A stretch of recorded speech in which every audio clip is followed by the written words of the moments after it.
कांग्रेस सांसद और लोकसभा में नेता प्रतिपक्ष राहुल गांधी इन दिनों 3 दिन की अमेरिका यात्रा पर हैं।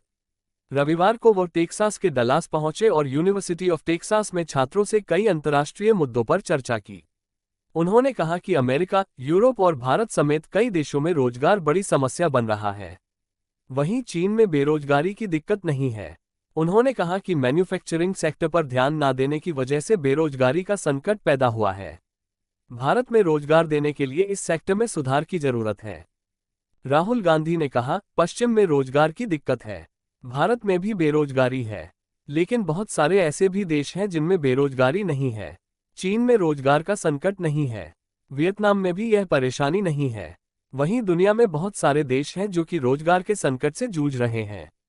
अगर आप अमेरिका को ही देखें तो 1940, 50 और 60 में यह वैश्विक उत्पादन का केंद्र था। यहाँ कार, वॉशिंग मशीन, टीवी सभी चीजें बनाई जाती थीं। इसके बाद ये प्रोडक्शन कोरिया और जापान चला गया। चीन ने मैन्युफैक्चरिंग सेट्स पकड़ लिया। अब चीन का वैश्विक उत्पादन में बड़ा योगदान है। भारत को भी रोजगार बढ़ाने के लिए प्रोडक्शन और मैन्युफैक्चरिंग सेक्टर पर ध्यान देना होगा। भारत यह नहीं कह सकता कि मैन्युफैक्चरिंग चीनियों के लिए है।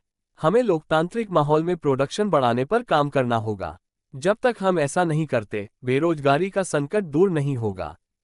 उन्होंने कहा कि अमेरिका, यूरोप और भारत में बिना मैन्युफैक्चरिंग को सुधारे बेरोजगारी का संकट दूर नहीं होगा। और हमारी राजनीति में ध्रुवीकरण भी इसी वजह से होता है।